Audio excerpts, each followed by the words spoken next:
Okay. Good morning. Good morning, everybody. Don't worry, we have 2 days, I promise. How exciting!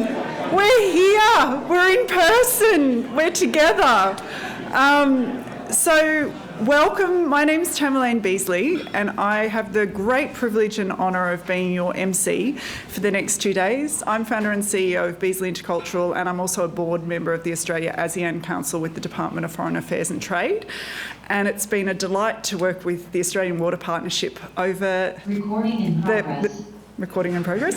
This is being recorded, by the way.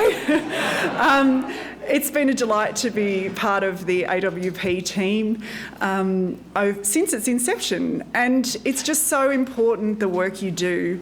I can't think of a more important time for partnership, collaboration, collective listening, and this is really a couple of days where we have the opportunity to listen to one another, to hear from other people, to forge and build and continue those relationships and make some new ones. There's many friends in the room and many people who've worked with each other for many years, but there's also some newcomers. So please reach out to people you don't know and make the connection. And to those of you joining us online, thank you. Thank you to those who've travelled from afar to be here. What a luxury that has been possible. I've only come to you from Sydney, but that's been a bit of a challenge on the waterfront in the last couple of days. I couldn't even get out of my front door yesterday. It was so swollen because of water. So I think some of the people in this room particularly have travelled from a very long distance. And we'll get to a sense of who's in the room a little later on today. But the key thing I would like to do now is to say what a great privilege it is to introduce our next speaker. So Richie Allan is a Ngunnawal Kamilaroi man. And this is so important because what he's going to be doing is welcoming us to country, but also this afternoon sharing the experience of this landscape and water in this landscape from his people, where we're drawing on more than 60,000 years of heritage and history and custodianship. So I think it's such a great kick-off to these 2 days to be listening to local voices, which is what effective partnerships and collaboration are all about when we work in this complex, connected, interdependent world, where the issues that we're facing individually in our families, in our communities, and in this room, and the issues you work on are so critically important. So if you can please join me in welcoming Richie, who you'll get to know better this afternoon because he's going to disappear after this welcome to get his team ready to host you on country this afternoon. If you can join me in welcoming Richie to the stage. Thank you.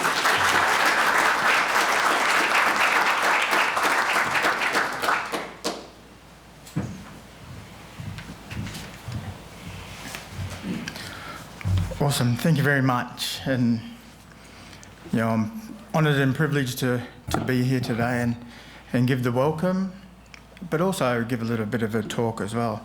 I mean, I was talking to Phil and he's saying like roughly about 20, 25 minutes. But I could, when it comes to this sort of stuff and your passion and your culture, I could probably talk for years for that because there's so much to tell, so much to share. And water is such an important, it's not a commodity, it's a privilege when the water comes, and there's so much out there that needs it. We live in a world today where, even fire, we look at fire, we see fire as an enemy when we should be seeing it as a friend. And living and getting knowledge of the First Nations people is such an important thing. But to kick it off, I would like to say, Yanyer Mboro Nanadara, Yamalandi Nanadara. Hello and good morning from Ngunnawal Country, and welcome to Ngunnawal Country. I pay my respects to the Ngunnawal ancestors. It's the amazing footprints that they're left behind on this beautiful land we call Canberra, that we gather on today. Often we don't look for those footprints. but it's important that we do, because so much rich history, knowledge and culture lives within those footprints. And our ancestors embedded them for a reason, for generations and generations to follow, to build things where they're supposed to be built, to not build things where they're not supposed to be built, to walk the paths that leaves a footprint for over 65,000 plus years, to show to generations like myself today that we follow those footprints. Safe passages through this land.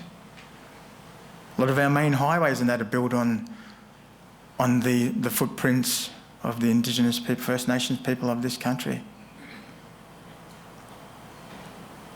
It's unfortunate that sometimes, like I said, it's not appreciated.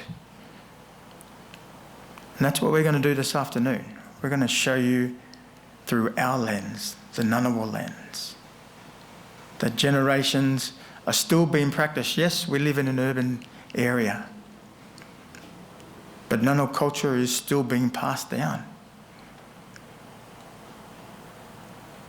from generation to generation. I also pay my respects to Ngunnawal elders, past, present, and I'm privileged to say that I'm an emerging elder. Auntie Violet, who normally does the welcomes, that allows me to do the welcomes, has passed knowledge down to me. And as you'll see this afternoon, Traditional Owners Aboriginal Corporation will be running the cultural session this afternoon. It'll be me and it'll be my family. So it'll go to show you that it is being passed down. When we walk through the area that we think, we're still going to see scar trees that we still cut out.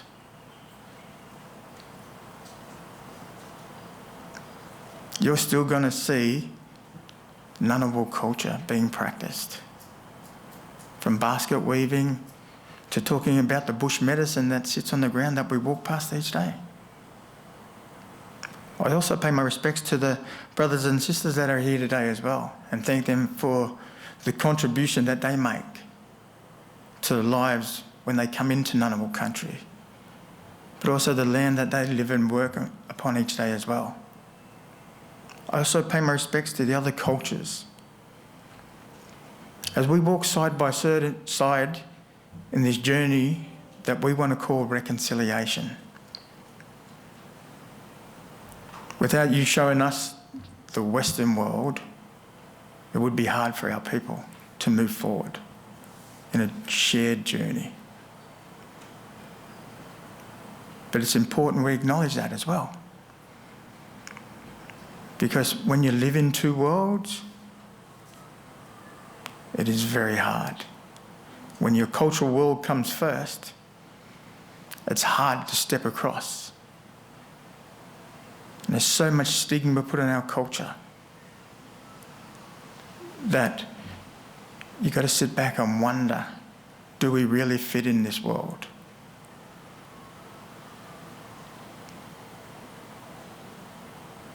So welcome to Ngunnawal Country. I hope you enjoy it. Like myself, this has been passed down from generation to generation. Now, water, like I said, it's amazing. We've seen a lot of it lately. And it's amazing what Mother Earth can bring. I often do a lot of work with a lot of different companies in the water space. It amazes me that 1 gigahertz of water is worth $3 million. And there's one company that owns over 50-something% in the ACT. I look at it myself and I find that nobody owns water. Nobody owns the land. You know, it's amazing these days we spend a lifetime of trying to own a piece of Mother Earth, so that we can build the dream home on it. First Nations people spend a lifetime proving to Mother Earth that we belong to her, so that we can go back into her when our journey on this earth is finished.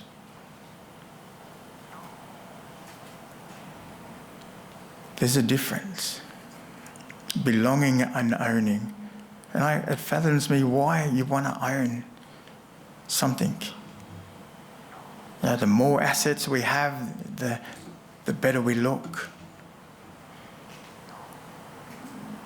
The better we dress, the better we look for photos.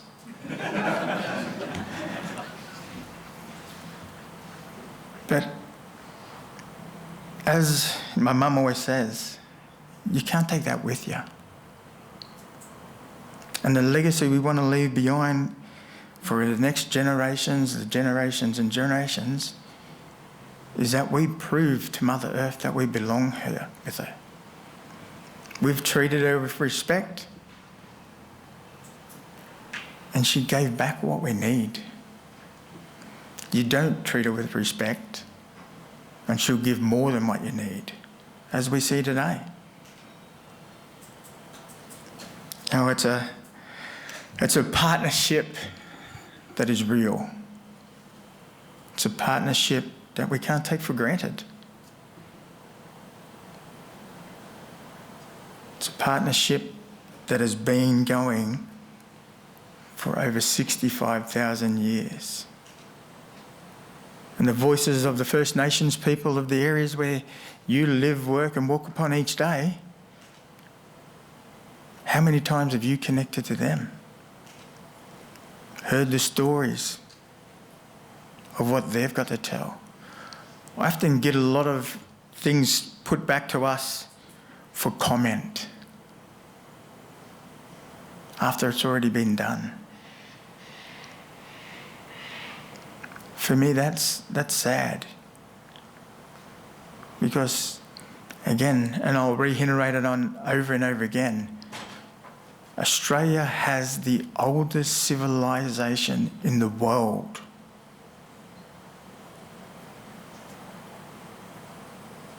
But we don't sit and bring them to the table, the knowledge, the culture, the history. Just because we don't sit here with a degree, a university degree. I often sit there and give lots of talks and saying I've been at university for over 40-something years. Put that in context, I'd probably have about 8 to 10 degrees.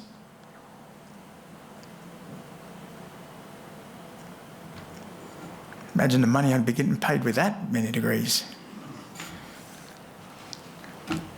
But that doesn't mean anything when I'm out talking to our people, when I'm talking to Mother Earth, when I'm walking on Mother Earth. She doesn't judge me by the degrees I have. She judges me by what I'm giving back to her. Because she communicates with Father Sky.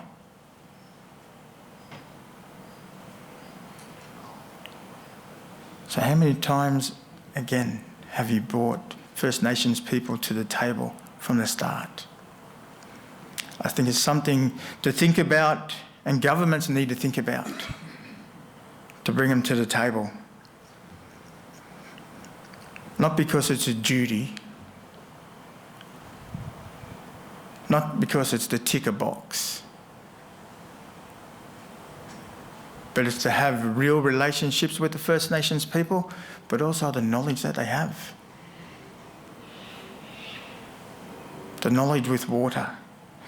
Our people just don't have it. We had to learn from somewhere.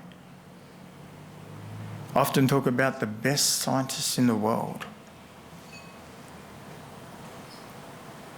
But we want to drive them from their homes. Who are they? Who are they, guys? Who's the best scientist in the world? TOs? Yeah?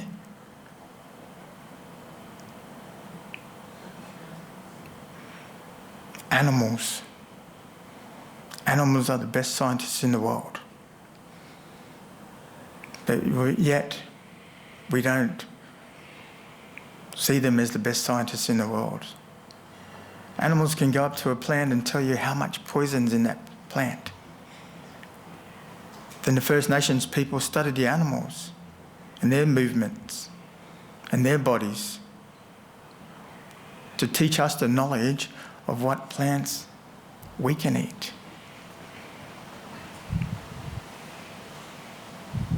But we want to drive them from their homes. We want to drive them in places where they're caught and stuck in little areas. Yet the knowledge that they bring, the information they have, is amazing. And that's what our people did. We lived with them so that they can teach us about the land, the water, and the weather.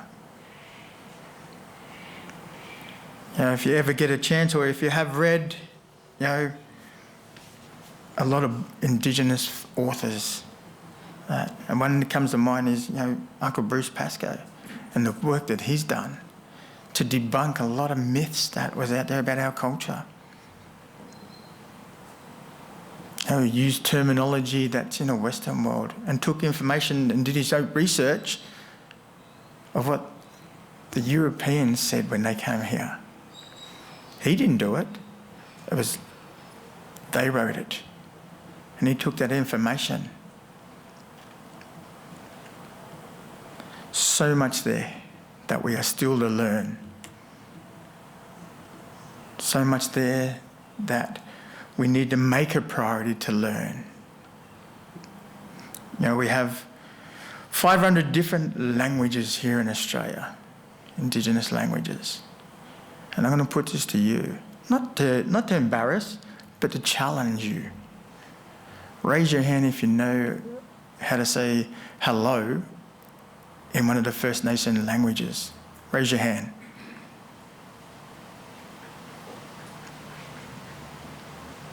Yeah. So out of this full room, there's roughly around about 10, 12 of us.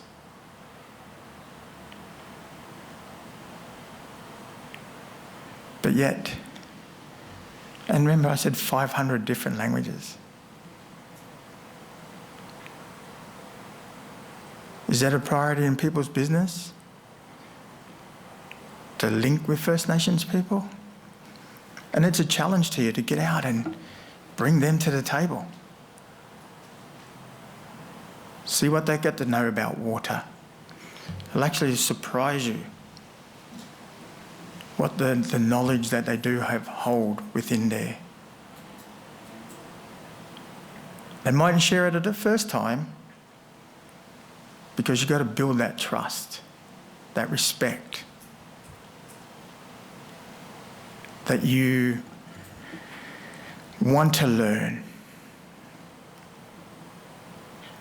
Traditional Owners Aboriginal Corporation does a lot of stuff, throughout reconciliation action plans, cultural tours, education in schools, lecturing at university. But I don't do it for money. I do it with people that want to connect to our culture. I do it with people that want to move forward and appreciate and respect our culture. Because if I was to do things with money, then I'd go get another job, but I don't. I love what I do. I love passing the knowledge on to my kids and my grandkids.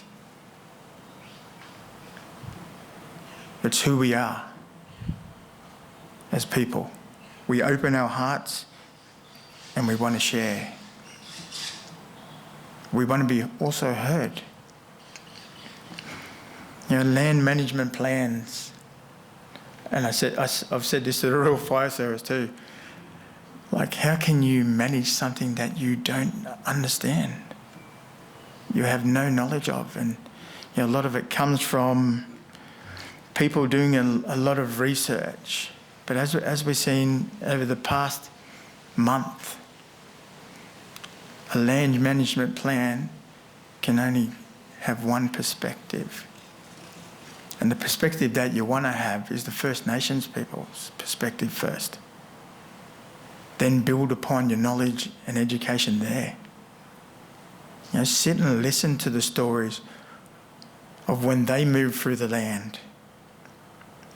Because, as I repeat again, 65,000 years is not a book I wrote tomorrow. There's knowledge in there that sits there that needs to be shared,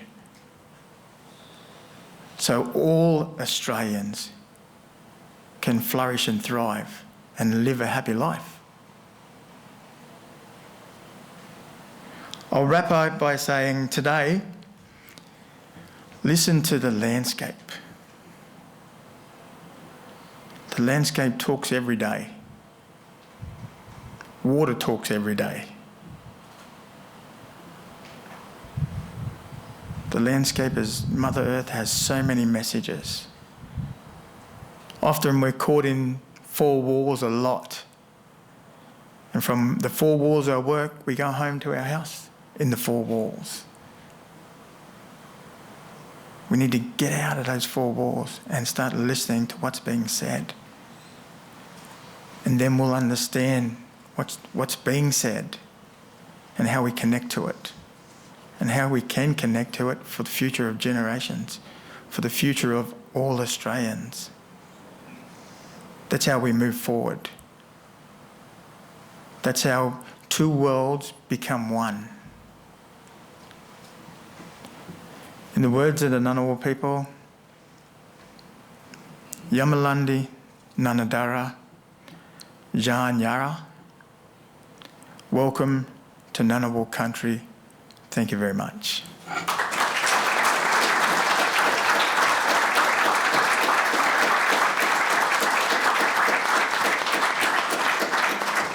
Sorry, unfortunately I'm going to go because I've got to go get the crew ready for this afternoon. So thank you very much, guys. Thank you so much, Richie. And I think what an extraordinary framing for the next couple of days.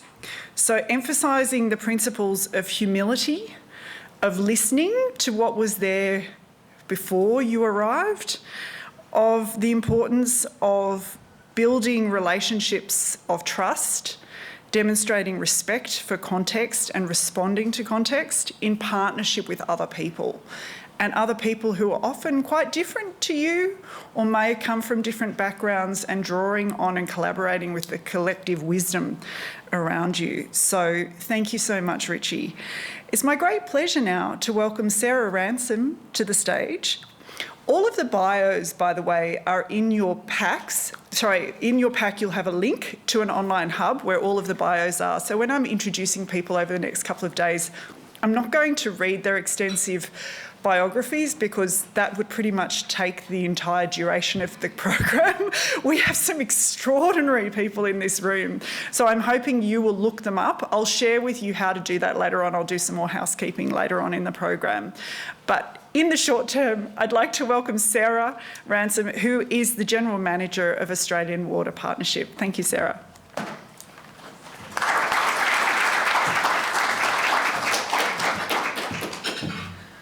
Good morning, everyone. So exciting to see all these faces. I feel really starved for human contact after the last 2 years, so I'm just a little bit too excited about being here and seeing you all. So thanks for making the journey to be here. I know many people are affected by floods. We've had some people joining us online today that hoped they could be here in person to keep everybody safe because of COVID, so thank you to those people as well. We really appreciate your thoughtfulness, and you wish that you were here with us, but maybe next year.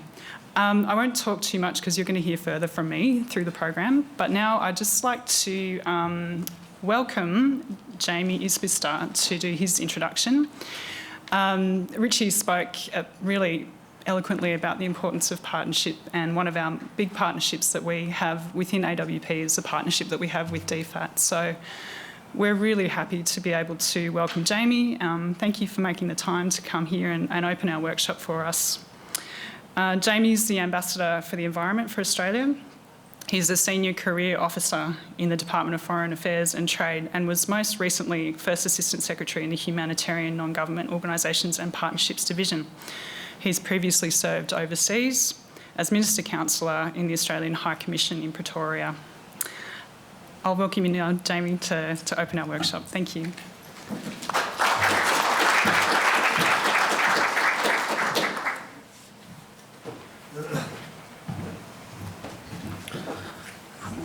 Thanks a lot, Sarah, and I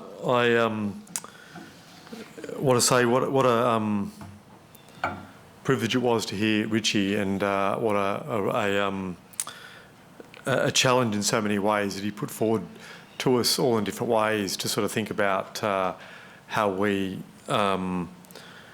think about the challenges, what partnership really means, and how we particularly engage and learn from Indigenous people and Indigenous communities.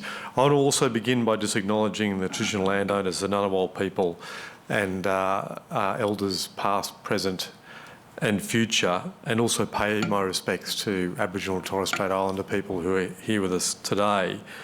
I also want to acknowledge the contribution that Indigenous people have had in managing our river systems, our flora and fauna, our coastlines and our environment over thousands of years.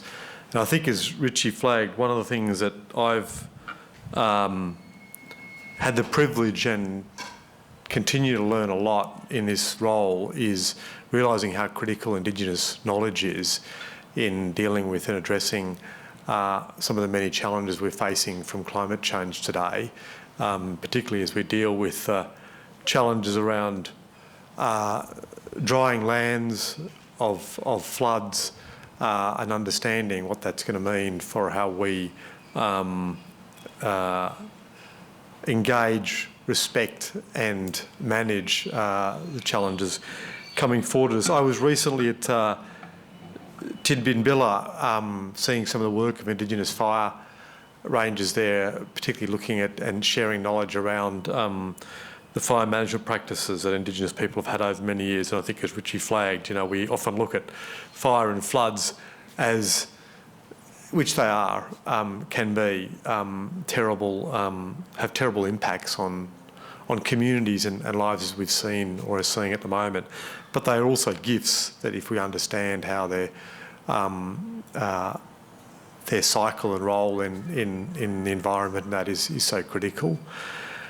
I want to start by saying, like others, I think it's been I'd say sort of a long year, like even though it's over 2 years, the long COVID year, I think is something which is all of us in different ways have spent too much time in virtual formats on Zoom and whatever. And I think the Australian Water Partnership is actually fundamentally built on relationships, and it's built on people-to-people connections. It's about sharing knowledge. It's around the formal and informal opportunities you get of being together, and it's such a privilege to be able to have that together now. As Sarah and Tamerlaine said, there are some people here, unfortunately, who would like to be here face to face, but for a range of reasons were unable to. It was one of the first meetings that I attended was the Australian Water Partnership when I took on this current role a bit over 2 years ago. And not too long after that, we headed into the COVID challenges, and so to be able to be here with so many of you and have a chance to have met many of you one-on-one is honestly a great privilege. I sort of thought I would just touch on, in my role, one of the responsibilities I have is sort of our chief negotiator in the international climate space. And obviously last year, apart from being a year that was dominated by COVID, it was also a year that was dominated by climate change, both the debates and the challenges and issues domestically and internationally on the climate space. It was a year with COP26 at the end of it that was around looking at how the Paris Agreement that was signed in 2015 was going to be able to demonstrate its what it was really going to be able to deliver 5 years on, or 6 years with it being delayed. So I just want to touch on a couple of elements of that. I wanted to talk a bit about sort of what that means for, I think, for DFAT and for the partnership with AWP. What I think it means for us domestically and internationally going forward. And hopefully with a bit of that context, that being something that you can utilise and draw on in your own discussions over the next couple of days. The Australian Water Partnership has said, we've dealt with the COVID situation, and I think many of you know it has had very real and deep impacts economically for many communities in our region. In the Pacific communities, in Southeast Asia, the COVID situation, not just health-wise, but has had real and continues to have real impacts for many communities in their day-to-day livelihoods.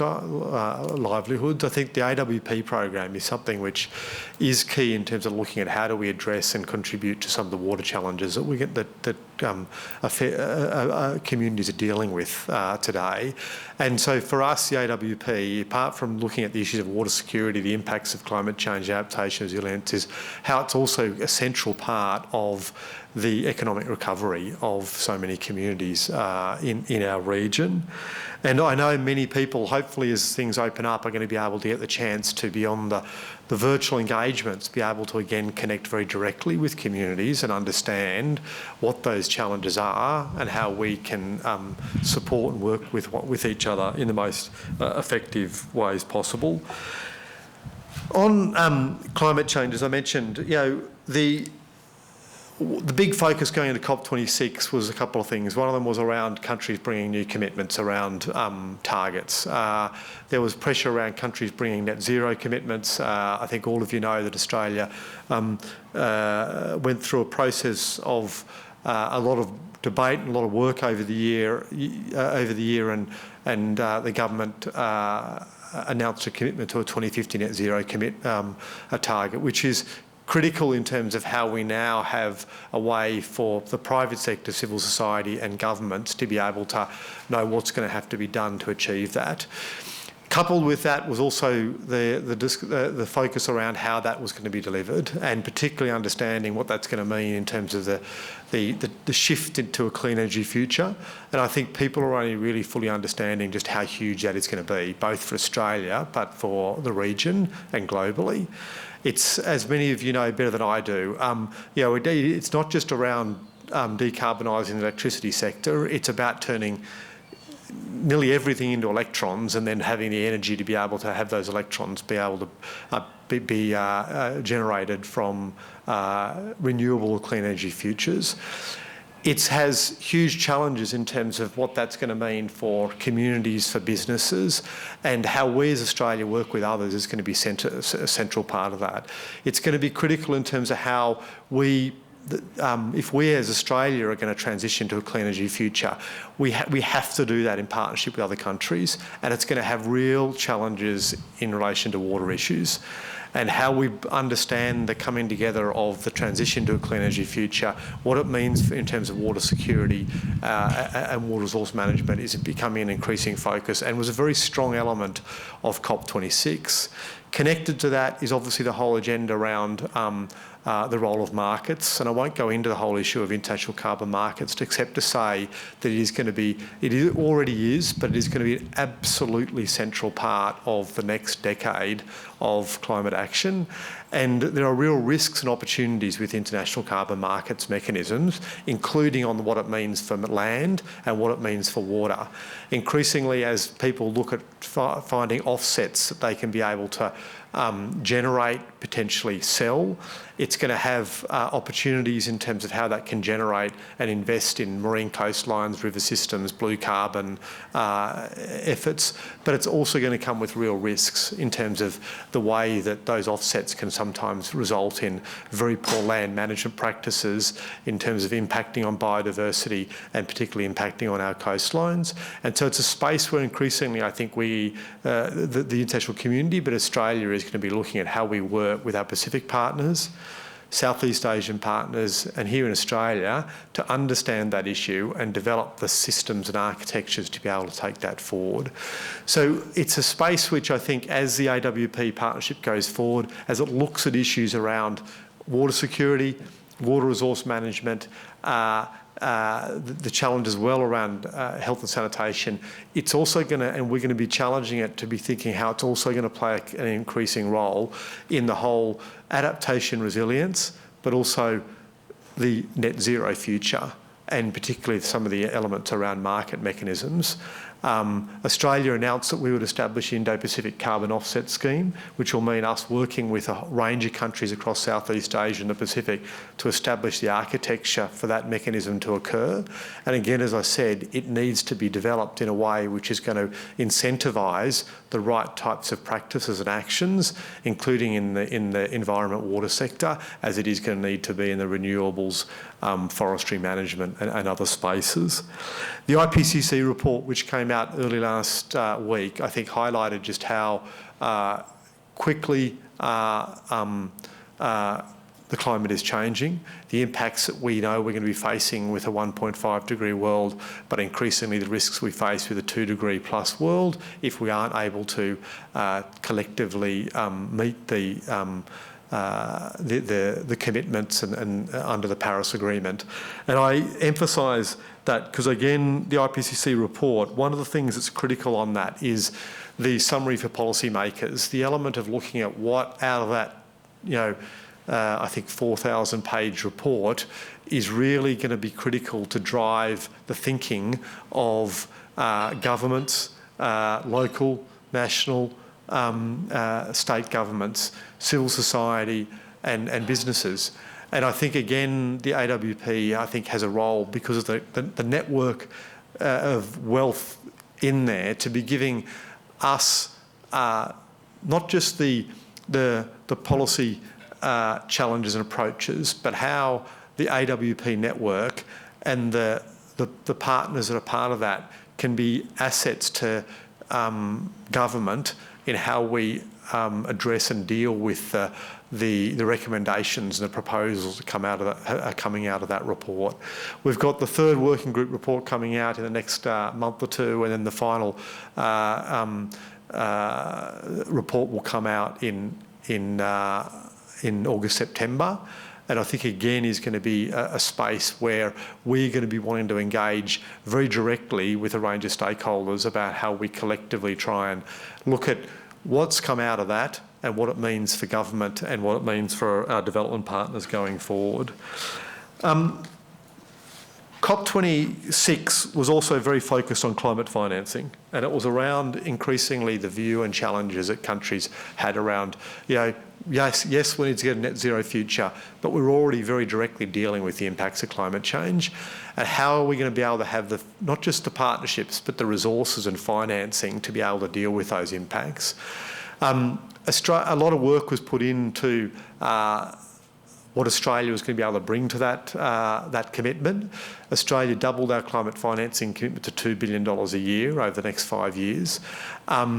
It's a space which is not only critical because it's about the resourcing of and funding to climate issues, both adaptation and resilience in our region, but it's also how it can provide the incentives and how we as partnerships with development partners can drive that shift that's going to have to occur in how we do development. So the $2 billion is, on the one hand, is yes around funding and resources and financing, which is key, but it's also a shift in how we think about programming. And I'll be honest from DFAT side and the Australian government side, for a long time we've possibly looked at the climate agenda as a secondary issue. Implementing infrastructure programs or water programs or agricultural programs or even education programs. And then we've said, well, okay, in implementing those, how do we also try and understand what the climate elements are and have a climate component included? Whereas now, really, what we need to be fundamentally doing, and the shift that we are now taking forward in our development programs, is how everything is being framed under the challenges of the climate change issue.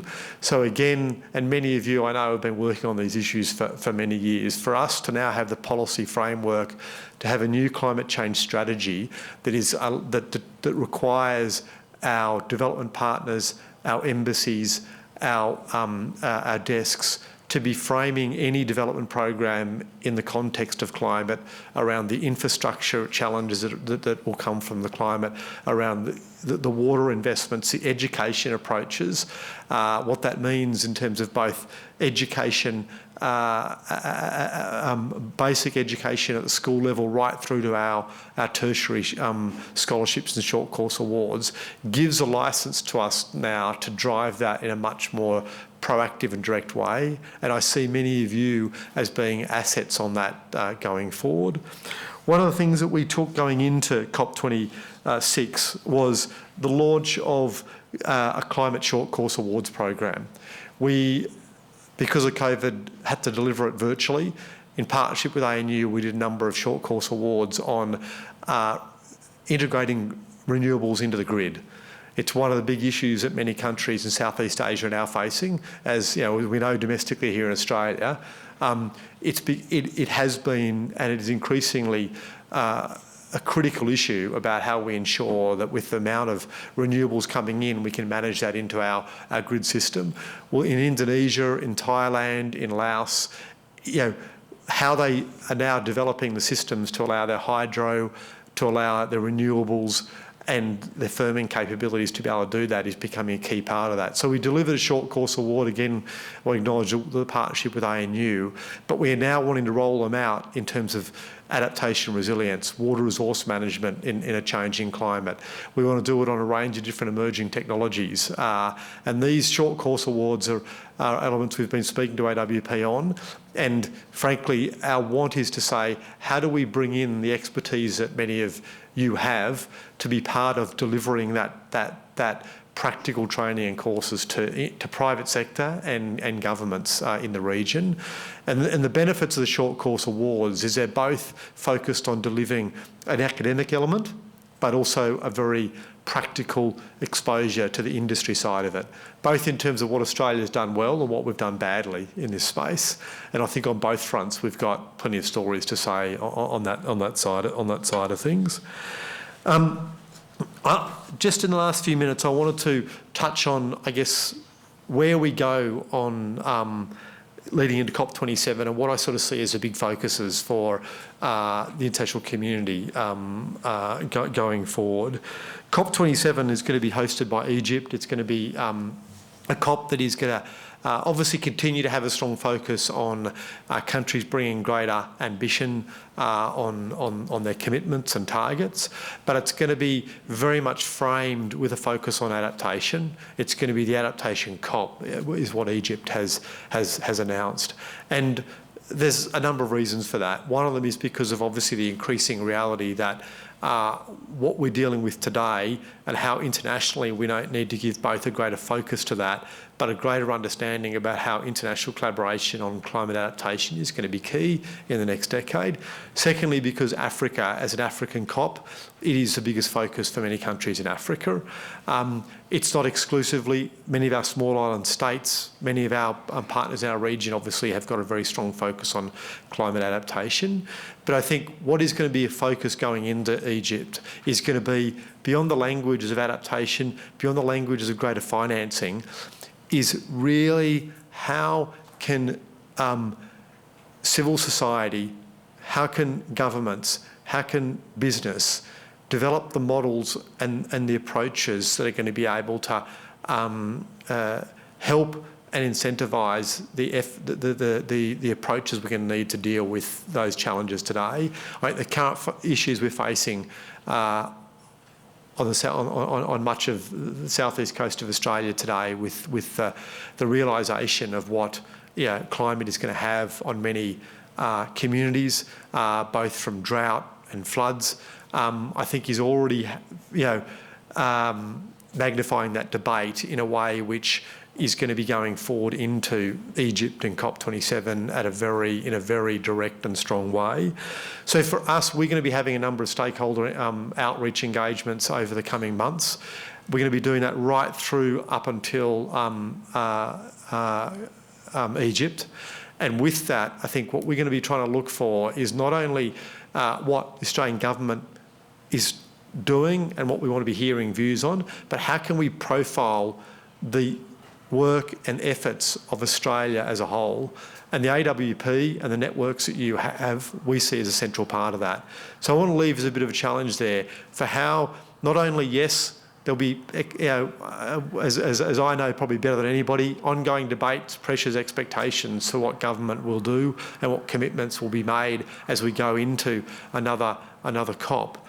But the challenge I'd also put is how do we empower, invite in and offer a platform for AWP and many of the networks, the partnerships and the programs that you have to be able to be part of that fora and dialogue at COP27.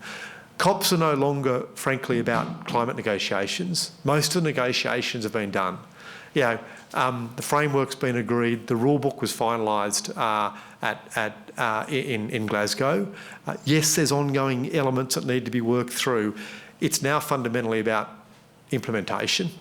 It's around accountability of what people are committed to. It's about increasing expectation and pressure on state parties, businesses and civil society to do what they've said they're going to do. And it's going to be about, and it's fundamentally about how we do it, the implementation. And I think that's something that AWP and the partnerships we have can be front and centre of much of that. I want to just finish by thanking AWP. It's been, I think for everybody in different ways, the last couple of years has been a real challenge, I think, for us individually. It's been a challenge for institutions, and it's been a challenge for partnerships, particularly ones that are dependent upon human interaction. And so I just want to acknowledge and thank AWP for the work and the sort of keeping the momentum up. I want to thank my staff, particularly the water team, both because of the advocates and champions they are of many of you within DFAT more broadly. And I think all of you know how critical champions within institutions are.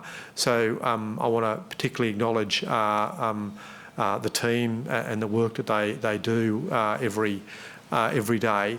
And finally, the work that they're doing in terms of this agenda about driving a much more integrated mainstreaming thinking on the climate space throughout DFAT.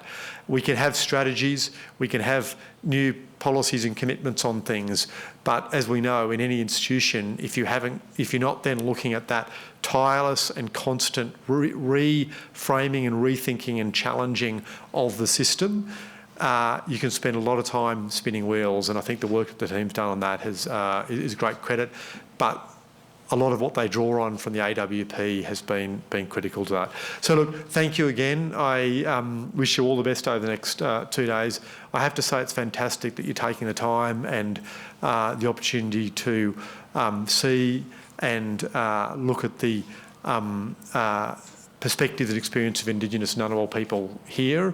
I think, as Richie said at the beginning, too often we think about the new technologies, the new science, the new things that we need to take on board to deal with the challenges we face today. And we forget that what's right in front of us is the knowledge, the practices, the experience and the wisdom that Indigenous people, that elders have, that is absolutely critical to us thinking through and developing the partnerships and approaches that we're going to have to take to deal with the climate challenges that we're facing going forward. So thanks a lot.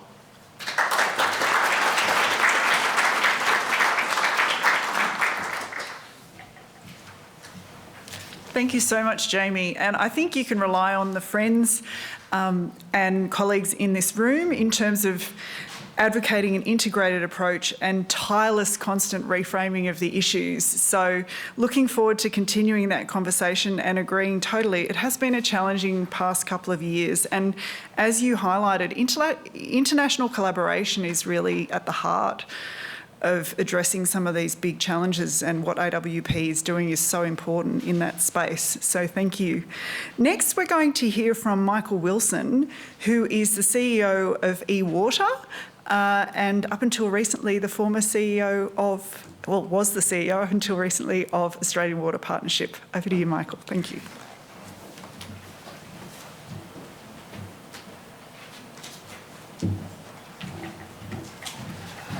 Thanks very much, Tamerlaine, and thank you again to Jamie Isbister for coming along today, giving DFAT's perspectives on where AWP and our partners working with us, but also working in your own organisations, play in these important natural resource management and climate change policy agendas. So it's great to have you with us today, Jamie. So I'm no longer the boss of AWP, and I'm kind of missing it already. Sarah Ransom is the boss. So please prioritise seeking Sarah out today. But I'm also very, very pleased to see so many of my old friends in the water community and many new faces with us here today as well. So obviously we're delighted at last to be hosting an in-person gathering after over 2 years, but we do ask everyone, please take care of yourselves during the proceedings. If you are more comfortable wearing a mask, please do so, and we do have rapid antigen tests on hand if that's going to add to your peace of mind, or if you develop symptoms over the course of this week. Thanks to those who came to the training workshops that we held yesterday. Unfortunately, as you may have heard, the team from the International Water Centre who was to deliver the climate change training workshop have been personally affected by the flooding in Brisbane and other parts of Queensland, so we're unable to travel down. So literally our climate change training was delayed by climate change. But some of them are with us on the Zoom today, but couldn't be with us in person, and I know they're sorry to miss seeing all of you today as well. The second housekeeping issue that I wanted to raise is that we have a set of evaluation questions for the workshop that we would like you to complete on your devices. You'll be asked to do this on the Slido platform, which some may have used before. So this is the online platform we're using. There are only 3 evaluation questions, so if you can take some time during the course of the workshop to answer these, it would be very helpful to AWP in reporting on this event, but also setting ourselves up for next time. So it'll only take a couple of minutes, but that information is really important to us. I thank Jamie. I'd also like to acknowledge also a couple of other changes in government departments that are very important to the operation of AWP. So Dr. Kate Rogers is now working as the relevant branch head, overseeing the water portfolio and a range of other things, working in Jamie's division in DFAT. Both Kate and Jamie and I are old colleagues from AusAid and DFAT, so it's going to be wonderful working with you again, Kate. Where are you? Just stick your hand up. There's Kate over there, so please look her up at morning tea as well. Matt Dadswell, who is from the Department of Agriculture, Water and the Environment, who is the new member of the AWP Advisory Committee from that department. Matt and I have also known each other for about 18 years, so lovely, Matt, for you to be joining the AWP family too. Just stick your hand up if you wouldn't. So please introduce yourself to Matt too during the break. And I'd also like to thank the continuing support that AWP has from our chair, Bob McMullen, sitting down here on the front table, former Minister for International Development, but also chairs the AWP Advisory Committee, and we're all very grateful for his advice and wisdom and leadership. So the biggest change we've really had since 2020, when we held the last partner workshop, is our people. So I replaced Nick Schofield in October 2020 as CEO. As Sarah and Tamerlaine have said, I became Group CEO for the eWater Group about a month ago, of which AWP is one of the 3 divisions. We saw the departures of Marion, Anesh, Rory, Katie and Vitania, and very regrettably soon the departure of Shannon Lee as our communications manager, who's been with AWP since the very beginning. Stick up your hand, Shannon. I'm sure everybody knows Shannon.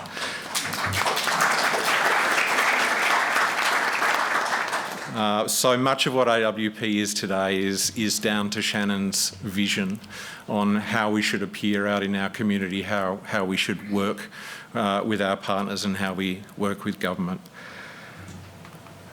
We've welcomed Sarah Ransom as initially Partnerships and Impact Lead last year, but now, as you've heard, as General Manager. Neil Forster as our Program Performance Specialist. Neil, can you stick your hand up? There down the back, tremendously able and expert set of hands. Shreya Camilla and Rowan Kent has recently joined us as the Program Lead, replacing Rory Hunter. We started off with a strategic revisioning project last year, triggered by the big challenge laid down by DFAT for AWP to more convincingly demonstrate the development outcomes we achieve. And this strategic revisioning project will and must have a cascading effect on everything that we do. Last year we also went through a midterm review of Phase 2 of AWP, the AWP Core Grant, which was a tremendously useful process, led by and framed by DFAT, but an extremely important conversation about how we've performed, but how we need to position ourselves next to face new challenges and be more effective in delivering on the core business that's been the historical logic for AWP's creation in 2015. We're also going through a partnering review, how we partner with various categories of the AWP family, many of whom are here in the room today. Some of you may have met Kate Hayes yesterday, who delivered a partnering masterclass, but she and Rhonda Chapman are in the process of reviewing our whole partnerships approach. Kate is around today and may want to talk to a few of you about your experience partnering with AWP over the last years. I'm pleased to say that late last year DFAT recognised our good work. The best call I had on Christmas Eve was actually from Jamie, recognising our good work by extending our core grant and also the Australia Mekong Water Facility, with additional funding coming out of the Mekong Australia partnership of DFAT into the water facility, and an indication that AWP is destined to go on to a 3rd phase after Phase 2 finishes now in June 2024. Tremendously welcome news, and allows us to do a lot of medium and long-term planning now moving forward. So what do we think the future holds for us? Well, you can see a lot of our thinking reflected in the program for the Partners Workshop today and tomorrow.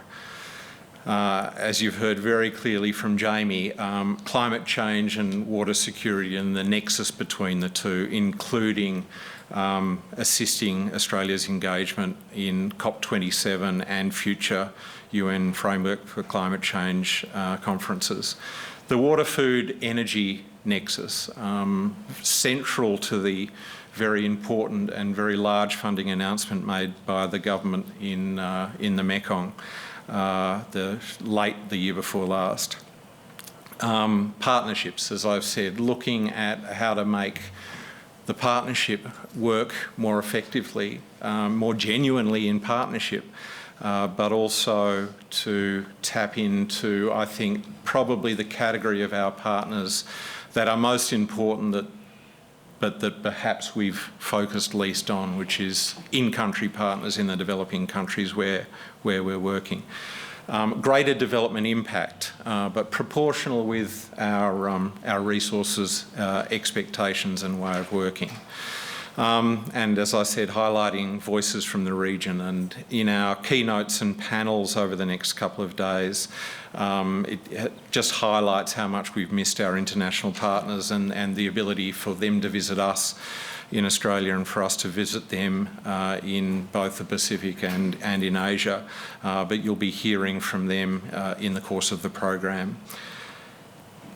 I'd like to also welcome and encourage you today to participate in the on-country experience that Richie and his team will lead, and just talk a little bit about why we're doing this.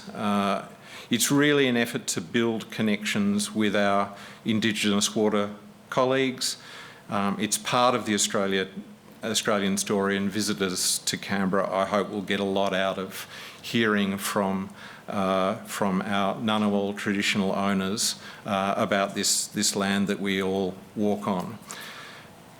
To me, the Indigenous water story is especially important just from an AWP business point of view. When you look at all of the things that our international partners and international organisations that we work with to deliver AWP programming, one of the things that there is a hunger for is exposure to Indigenous Australian knowledge around water management. It's a huge asset to us. It's something that a lot of other countries, including a lot of other donors active in the water space, can't emulate. So it's such a national asset for us. Why wouldn't we use it more strongly? And I think particularly the Indigenous wisdom that we've been working with over the past 18 months. Phil Duncan, who's with us today, Brad Mogridge, and Paulina, and of course Richie in those efforts, and I hope they will be ongoing efforts and become an increasingly important part of what AWP is and what we offer to the international community and to international development generally. Finally, I'd like to thank the AWP team itself. It's a team I'm tremendously proud of, and I'm still here. I don't want this to sound like a farewell, but handing on the day-to-day operations to Sarah, I have tremendous confidence. The team is highly skilled, highly diverse in its skill set and backgrounds, and tremendously capable, and I think more than fit to take AWP into the next stage. I'd finally just like to acknowledge Gavin Blake, who's I think now our long-standing visual scribe. We enjoy working with tremendously, sitting up the back. Please, in the course of the day, have a look at what he's doing and you'll see some of that too. That's really all I wanted to say, but welcome. Thank you, all of you who could come and join us in Canberra this week for the workshop. It's tremendous to see such a great turnout. I'd like to especially acknowledge the presence of AWP's regional coordinators as well. So Vijay Kumar, who's our South Asia coordinator based in New Delhi. Vijay, just stick your hand up again. And Catherine Cross, who's our Mekong regional coordinator, usually based in Bangkok. sitting there on the same table. Wonderful to have you both with us today and have the whole team together. Welcome, and please all introduce yourselves to all of the AWP team in the course of the week. Thanks very much. Thanks for your support. Those who are joining us remotely, we hope to see you in person next time. But you're not forgotten. You're valued and missed with great affection this week. Thanks very much, Tamerlaine.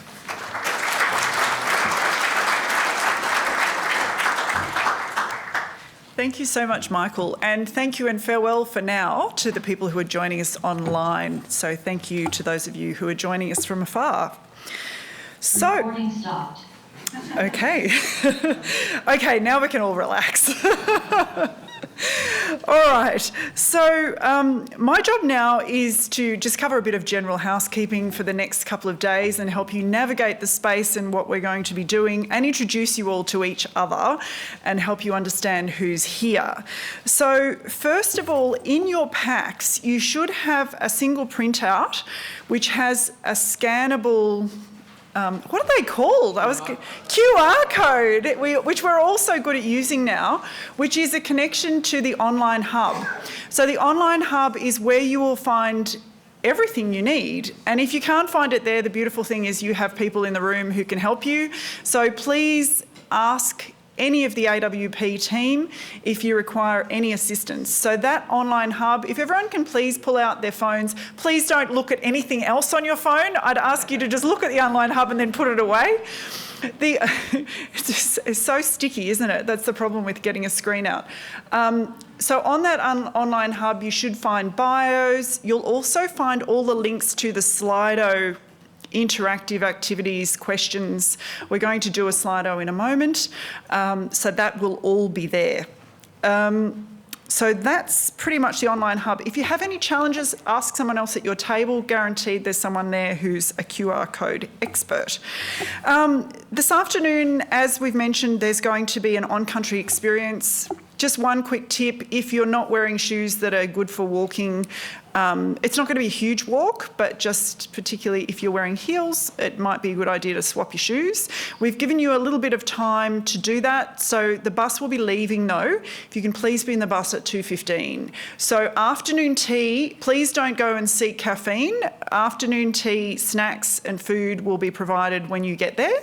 So please, if you can make your way pretty much directly to the bus when we're doing that to make sure we don't leave anybody behind.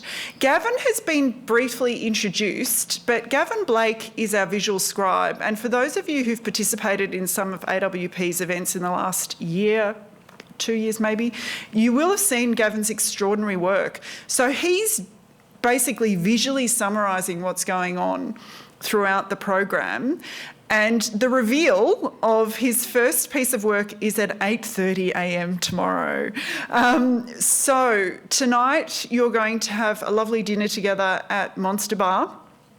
Please, we're starting tomorrow at 8:30 a.m. because we know some of you need to fly tomorrow, so we're finishing a little bit early. So we're starting at 8:30 tomorrow, and when I say we're starting, we are actually starting. It's not sort of like we're starting at 9 and that's come and have a coffee. We'll be sharing with you Gavin's visual summary of today at 8:30 tomorrow morning. So if you can please be here at 8:30, it means we can finish at 4:15. That would be fantastic.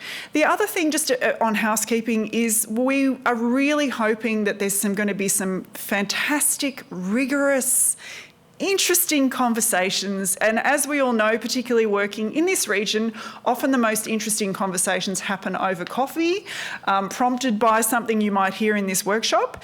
This is Chatham House rules, so particularly we'd like you to be able to have the real conversations, not necessarily the ones that are always recorded on Zoom. So Chatham House rules, if we cannot attribute to individuals or quote directly without permission, that would be hugely appreciated because we want to make the most of having everyone here. So let's find out who is here. So what we're going to do now, if our slides can progress, please, we're going to get a bit of a sweep of the region to get a sense of what sort of international experience is in the room. So if you can please stand up if you've worked in South Asia? Okay. All right, have a look around. There's quite a few people with experience in this part of the world. We've highlighted on the map because, as you know, the definitions of what region is what region we could write essays and do PhDs on. So the red on the map is what we're calling South Asia. No discussion will be entered into. Stay standing if you've worked there for more than 3 months. Okay, next, more than 12 months. More than 2 years. Okay, more than 5 years. More than 10 years? Okay, and more than 20 years? Okay, is that our final bullet point? I think so. You take the prize, and anyone who wants to understand South Asia at morning tea break. Sorry, your name? I'm Hemant, who has joined us for previous workshops and is font of much wisdom. So please make the most of his experience. Thank you so much, Hemant. Okay, let's keep going. Southeast Asia. Stay standing if you've worked there for more than 3 months. Next, more than 12 months. 2 years. Okay, 5 years. Next, 10 years. 20 years. Okay, all right. Thank you so much. Pacific. All right.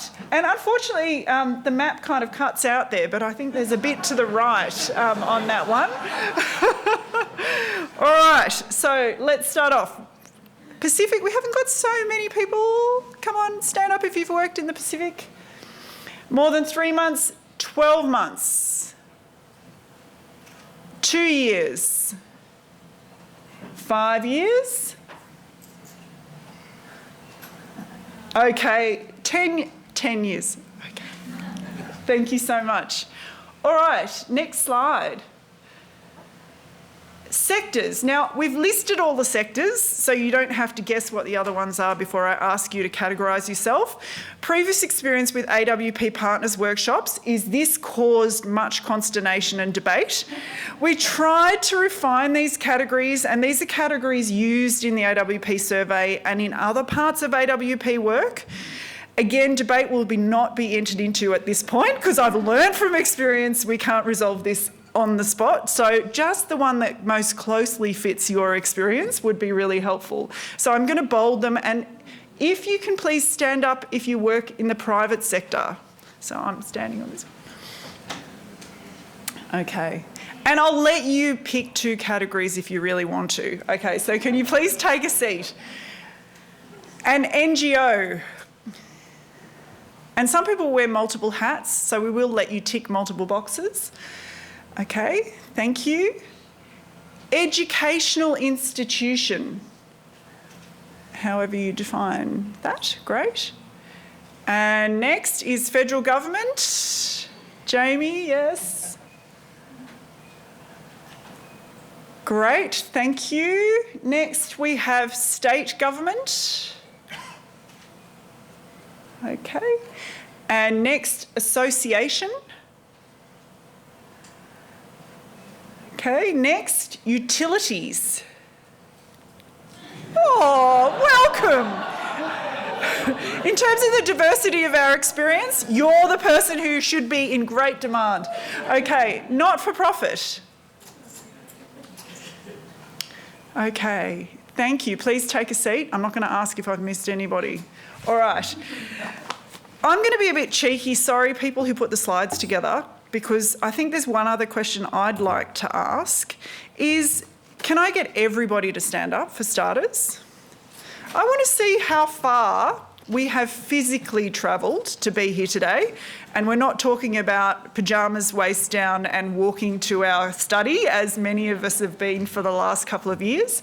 Now, sit down if you've come from within the ACT. So everyone here has travelled at least interstate, if not further. Next, sit down if you've travelled from interstate within Australia.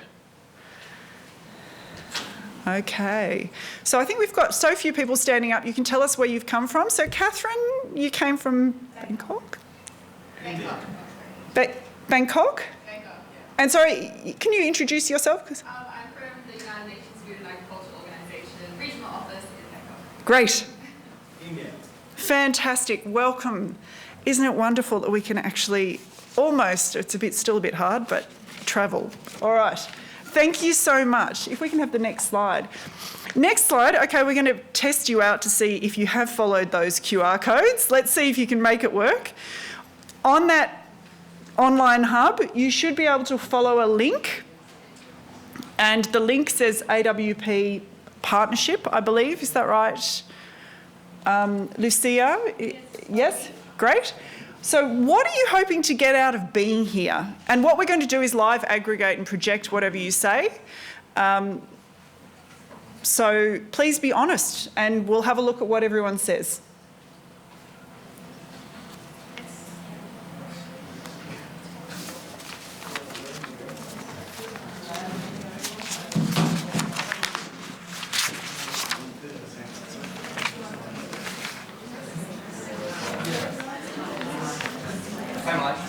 Where do you go from the homepage? Okay, from the homepage, can I please have an AWP person? Shannon, can you come and join the front table?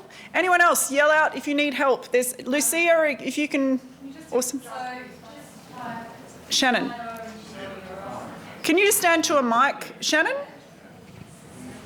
So just type sli.do into your browser and enter the code AWP22. So just above the QR code, there's a little link. So. Good. We're going to be using this throughout the next couple of days, so it's important that we're all familiar with it. Great. And we've got some responses coming in.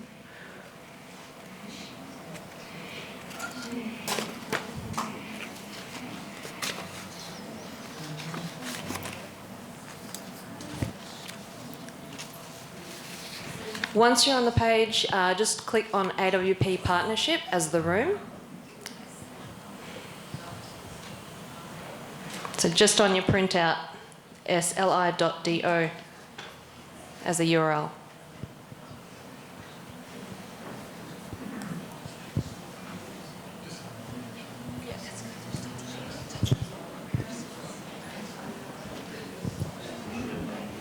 Okay. So Lucia's given me the thumbs up. Does that mean we've got enough responses, or we keep it open for a minute? Keep.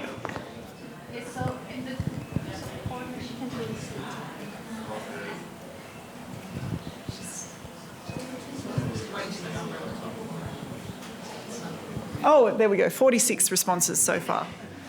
I'm a Mentimeter person. I'm looking at the bottom right. I'm new to Slido, so we're all learning.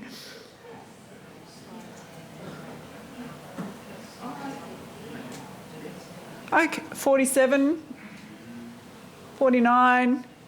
Okay, so we've still got a few people who haven't put their responses in. We just want to make sure everyone can do this, because this is going to be the way also you're submitting questions to our speakers in Q&A. So it's really important that you're familiar with Slido.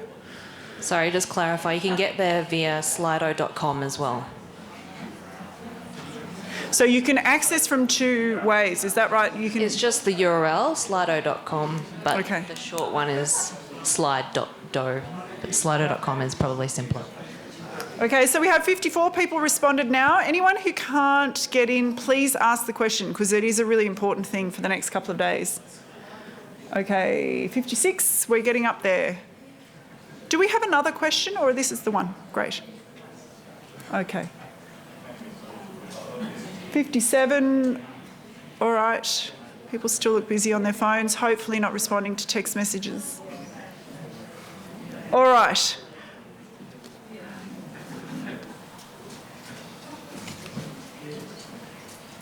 can we keep moving? Because there's caffeine waiting for us outside.